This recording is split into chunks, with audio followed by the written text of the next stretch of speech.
March 17, 1943, North Atlantic, 400 miles south of Iceland. Convoy HX 229 moved through the night like a ghost train. 40 merchant ships, each loaded to the hatches with food, fuel, and munitions, formed 9 columns that cut through freezing swells. The Atlantic wind screamed across steel hulls, salt spray clinging to every railing, and waves taller than houses battered the ships as they groaned against the sea's weight. Above deck, every light was blacked out. Only the faint white glow of cresting surf broke the darkness. Somewhere out there, beneath that churning water, something was listening. Deep below the convoy's port side, 600 yards away, a German U-boat sat still in the depths. Its hydrophones were alive with noise, the rhythmic churn of engines, the metallic thump of propeller blades, the hum of 41 ships moving as one. The ocean carried every vibration, as though the Allied convoy were shouting its position to the world. The captain of the submarine didn't need radar or sight. The water told him everything. Each propeller sang a unique song, and he could count how many ships were there, even guess their tonnage, by the shape of their sound. The Germans called it hydrophone music. The Allies called it a death sentence. That March was the blackest month of the Atlantic War. U-boats had become wolves in a vast, dark hunting ground, their ears sharper than any machine built on land. In those weeks alone, German submarines sent more than 500,000 tons of Allied shipping to the ocean floor. Every sunken hull meant fewer rations in Britain, fewer guns for soldiers, and fewer gallons of fuel for planes. At that rate, Britain's lifeline would break in less than 3 months. For the men at sea, it felt inevitable. They could not see the enemy, could not hear it, and yet they died by it, stalked by sound. In the galley of one of those ships, the SS William Eustis, a young American cook wiped condensation from a cracked porthole and stared into the storm. His name was Thomas Patrick Lawson, though everyone called him Tommy. He had dropped out of school in South Boston at 14 to help his family during the Depression, flipping eggs in greasy diners and hauling coal in winter. When the war came, he joined the Merchant Marine for one simple reason. The pay was 3 times better than cooking on shore. He wasn't a sailor or a soldier, just a man who could make a good stew in bad weather. But Tommy Lawson listened differently. While others cursed the storms, he listened to them. The way sound moved through metal, the strange hum of machinery echoing through the hull. The William Eustis was alive with vibration. Plates rattled in the cabinets, pots danced on the stove, and every spoon trembled when the engines roared. To Tommy, it was like the ship had a heartbeat, constant, steady, impossible to silence. The officers on the bridge spent their nights with binoculars pressed to their eyes, searching the horizon for periscopes. They believed danger came from sight. But beneath them, danger came from sound. Every Liberty ship, with its huge propeller spinning in the water, produced a deafening mechanical roar below the surface. That roar traveled miles. U-boats simply sat in the darkness, listening. The ocean itself betrayed them. By mid-March, the Royal Navy scientists had already spent millions trying to solve the problem. Sonar, called ASTIC, could detect submarines, but only if they were directly ahead within a narrow cone. The Germans had learned to attack from the sides or the rear. Then came new radar sets, designed to spot U-boats on the surface. But radar couldn't help when submarines were deep and listening. Every convoy remained an orchestra of noise moving through an ocean tuned to kill it. And yet, in that hopeless pattern, Tommy noticed something that no admiral, scientist, or engineer had seen. It began on a freezing night in February, during a U-boat alert. The William Eustis was running in convoy when an explosion tore through the night. One of the ship's 2 columns over had been struck by a torpedo. The blast was followed by chaos, alarms, whistles, shouts on the deck. Then, as the sound rolled across the sea, Tommy heard something strange. At first, the water carried the usual roar, propellers, engines, the heartbeat of life. Then suddenly it changed. There was a hollow, booming sound, a kind of breath, and then silence. The ship was gone, and with it its noise. The ocean went still. To anyone else, it was tragedy. To Tommy, it was a pattern. The silence came when the hull filled with water, when the ship's machinery stopped vibrating against air and steel, and sound no longer escaped. The idea struck him not as a thought, but as a vision. What if a ship could quiet itself before it was destroyed? What if somehow it could hide its sound? For days afterward, he couldn't stop thinking about it. While the others played cards or smoked on deck, Tommy went below, sitting beside the roaring turbines in the engine room, notebook in hand. He watched how the metal shivered under load, how the shafts trembled as they spun, how the walls seemed to breathe with every pulse of steam. He drew crude sketches, tanks, lines, chambers filled with water. His handwriting was terrible, his math worse, but the concept was clear. If water absorbed vibration better than air, then maybe, just maybe, flooding controlled sections around the machinery could muffle the sound that traveled through the hull. It was madness. Every sailor knew that water inside a ship was the enemy. You kept it out at all costs. Flooding anything deliberately was suicide. But Tommy had no training to tell him what couldn't be done. He had only ears and an idea. Above him, the officers were fighting a losing war with science. The British Admiralty had tried rubber coatings, but they peeled away in salt water. They tried vibration mounts, but the cost and time made them impossible to install. Even the great laboratories in London and Washington had given up. The conclusion was unanimous. There was no way to silence a merchant ship. Tommy Lawson didn't know that. He didn't know the experts had already failed. All he knew was that the ocean carried sound, and that silence could save lives. So he began to experiment in secret. He asked questions of the ship's engineer, pretending curiosity. He studied the way the propeller shaft connected to the hull. He tapped the bulkheads and listened to how the sound changed where pipes met steel. Every answer deepened his conviction that he was right. The ship wasn't doomed because it was seen, it was doomed because it was heard. In the early hours of March 10th, as the Eustis rolled through black water, Tommy stood alone by the stern rail, looking out into the dark where the convoy lights flickered faintly through mist. Somewhere down there, U-boats waited, engines quiet, hydrophones alive. He thought of the men below those waves, listening to the noise of hundreds of lives and dollars of steel. And he thought of the dying ship, that moment when all the sound vanished. He realized that silence was not death. It was protection. That was the night he decided to act. When the William Eustis reached Liverpool a week later, Tommy didn't spend his shore leave at the pubs or canteens. He spent it in a small rented room, redrawing his sketches and writing notes on torn ledger paper. He labeled it Water Chambers for Machinery Sound Dampening, Concept 1. In the corner of the page, he wrote the words, "The ocean is the enemy, but it can also be the shield." He didn't know that within days, that notebook would lead him into a confrontation that could end his career or change the course of the Atlantic War. For now, the Eustis remained moored among hundreds of other tired Liberty ships, the men resting before another brutal run. Somewhere across the dockyards, officers in starched uniforms discussed tonnage losses and convoy routes, unaware that the quietest man aboard one of their ships had stumbled onto the key they were missing. The waves slapped the hulls like distant drums. Somewhere beyond the breakwater, another convoy prepared to sail into danger. The sea was vast, the enemy invisible, and the sound of engines echoed endlessly into the night. But in one small notebook, drawn in pencil smudged with grease, was the seed of an idea that could make the ocean go silent. March 24, 1943, Liverpool Dockyards, England. The William Eustis crept into port, its paint streaked with salt, its hull bruised by weeks of rough seas. Dock cranes swung overhead, pulling crates from other ships. Tins of Spam, bags of grain, drums of fuel, all of it bound for a Britain half-starved and fully exhausted. Among the crowd of tired merchant seamen walking down the gangway was Tommy Lawson, carrying a small canvas satchel. Inside were the drawings he had spent his nights perfecting, smudged with oil and hope. He didn't go to the tavern or the lodging house. He went straight to the Western Approaches Command headquarters at Derby House and asked to see an admiral. The sentries at the door laughed, then grew suspicious. A cook asking to brief command about U-boats sounded like a prank, or espionage. Within minutes, he was surrounded by shore patrol officers and escorted to a side office for questioning. Lawson tried to explain that he wasn't a spy, that he'd noticed something about ship noise, that he had an idea.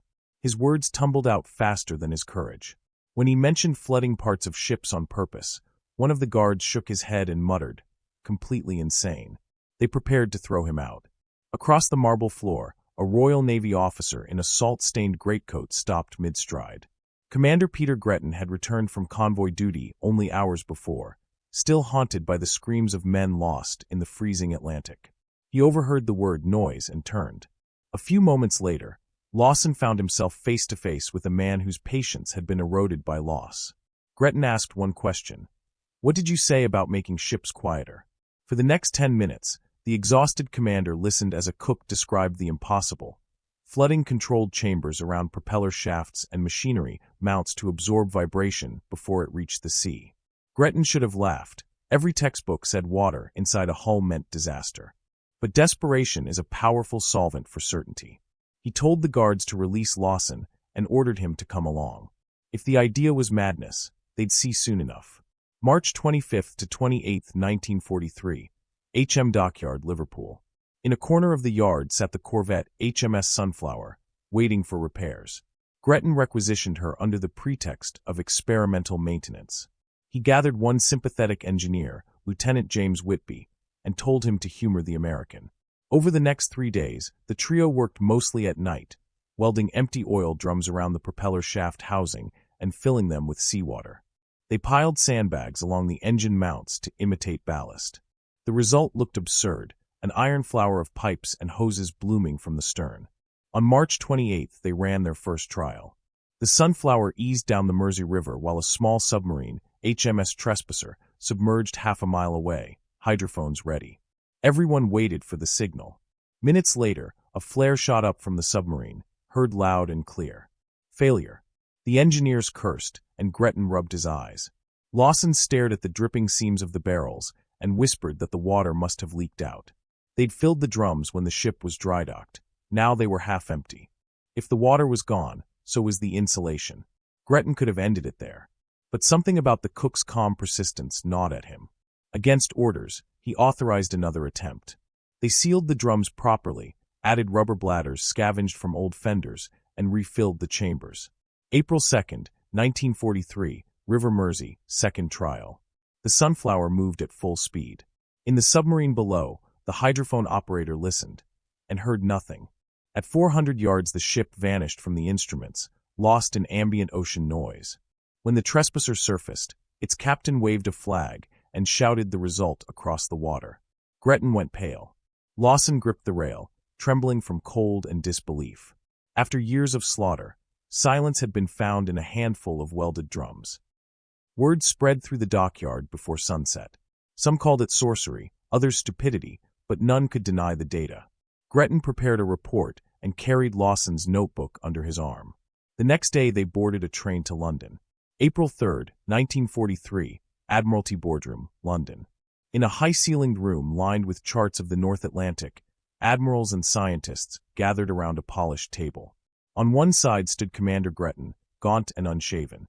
Beside him, awkward and out of place in his merchant marine coat, stood Tommy Lawson. On the opposite side, Dr. Harold Burris, the Admiralty's chief naval architect, leafed through Gretton's brief and frowned. He reminded the room that water inside a vessel compromised stability, corroded fittings, and violated every principle of ship design. He called the experiment reckless and the inventor unqualified. Gretton didn't argue theory. He spoke in numbers. Detection reduced from 12 miles to 400 yards, a 97% reduction. The admirals muttered, calculating what that meant in convoys saved. Captain Rushbrook of Naval Intelligence warned that resources were already stretched thin. Retrofitting ships for an untested scheme might cripple other projects. Admiral Max Horton, head of Western Approaches, listened in silence. Then he turned to Lawson and asked him to explain the idea simply. Lawson's voice shook. He described how machinery vibration traveled through the hull, how water absorbed energy better than air, and how sealed chambers could prevent the ship's heartbeat from reaching the sea. Burris interrupted, calling it theoretical nonsense. Horton raised a hand. The room fell quiet. What would it take, he asked, to fit a handful of ships and prove it under fire? Gretton answered before Lawson could, 6 ships, 1 convoy, 1 week. Horton nodded. You'll have it. Then to Lawson. You'll supervise installation. Don't make me regret this. The meeting ended with stunned silence. Officers shuffled their papers, unsure whether they'd witnessed brilliance or lunacy. Lawson followed Gretton out into the damp London air, dizzy with exhaustion. Behind them, orders were already being typed.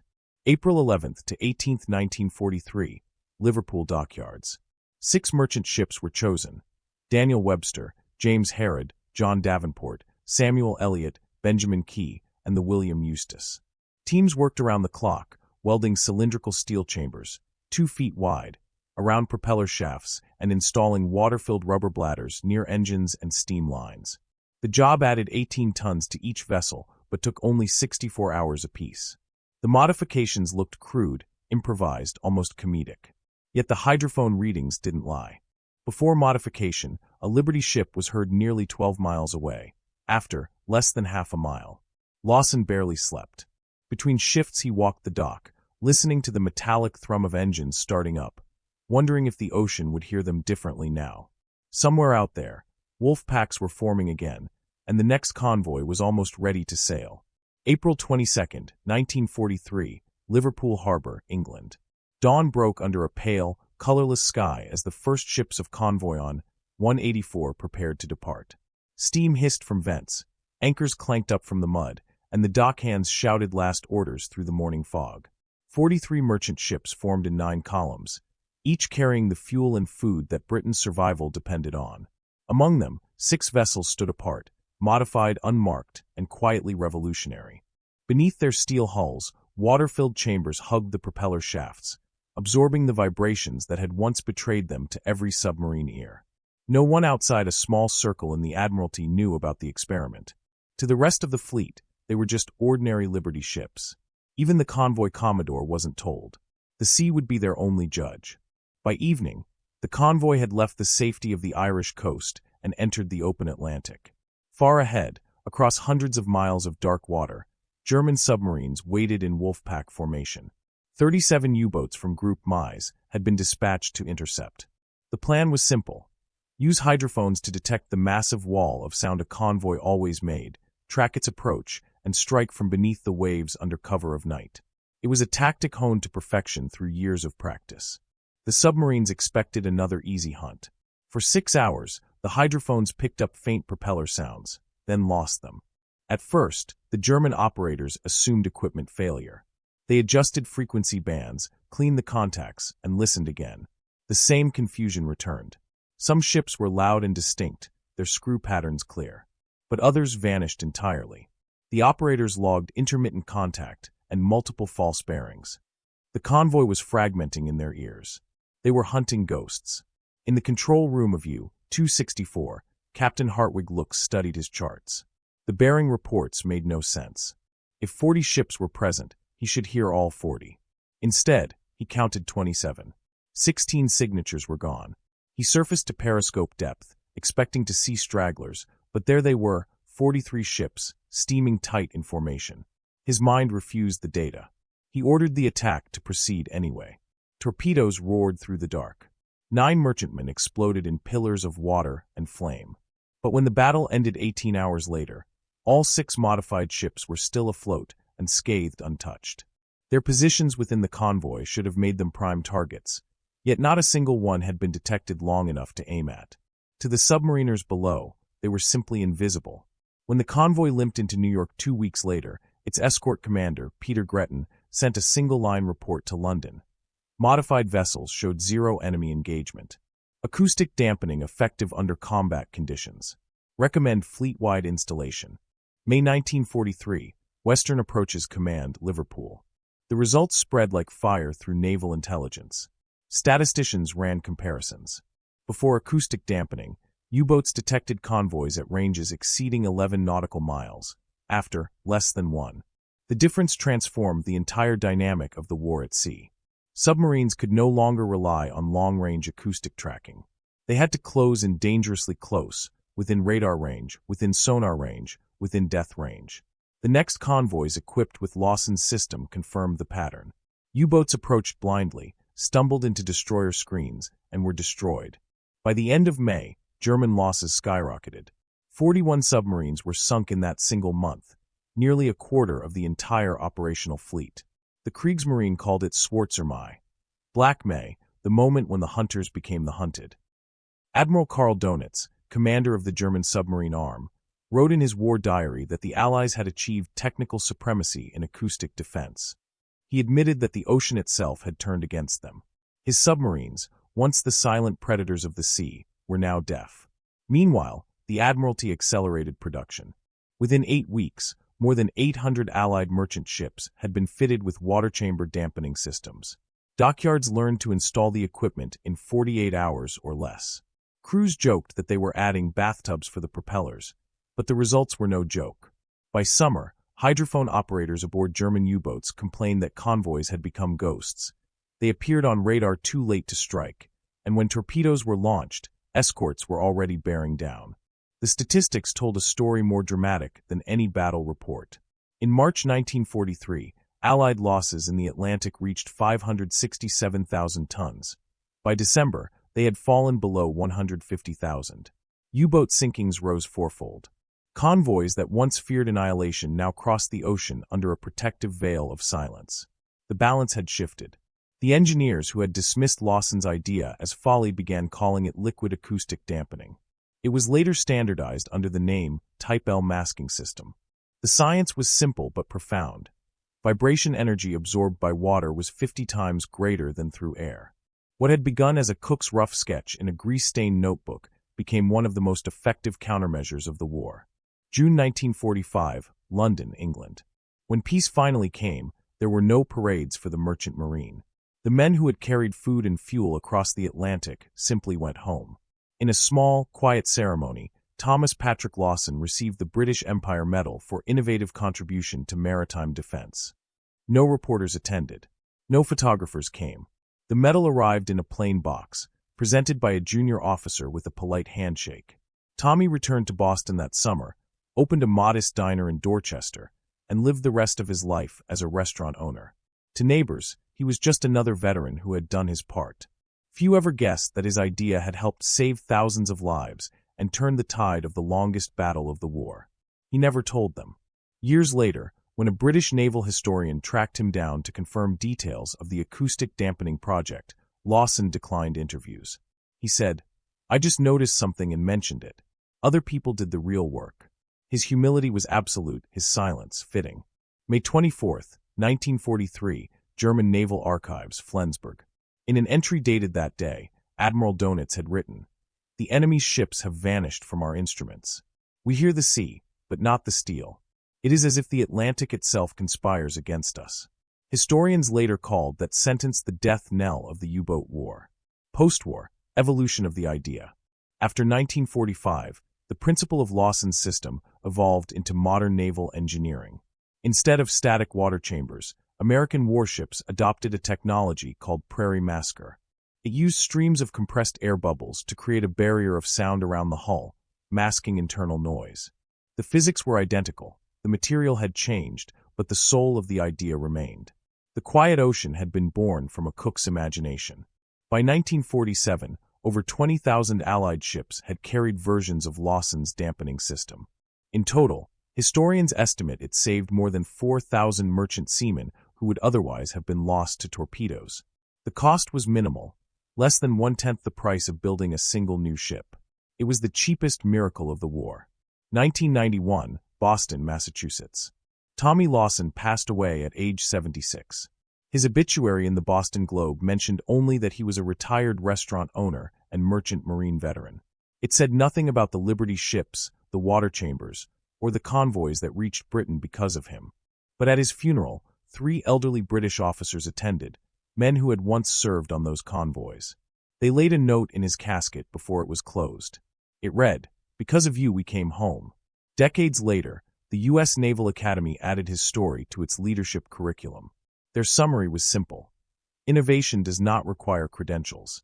It requires observation, courage, and the willingness to challenge consensus. In the grand catalog of wartime inventions, Tommy Lawson's name remained almost unknown, overshadowed by radar, sonar, and code-breaking. Yet every modern ship that moves silently through the sea carries his legacy in its hull. The water-filled chambers he imagined in 1943 have become fields of microbubbles, layers of synthetic insulation, and computer-tuned dampeners, all born from one question whispered in an engine room. What if the ocean could protect us instead of betray us? The Atlantic is vast, cold, and indifferent. But for a few crucial months in 1943, one man's idea turned it from an enemy into an ally. The convoys that fed Britain, fueled her armies, and kept a continent alive sailed through waters that could no longer hear them. And somewhere beyond the horizon, beneath the silence of the waves, the ghosts of U-boats drifted in defeat, proof that sometimes victory doesn't roar. It whispers,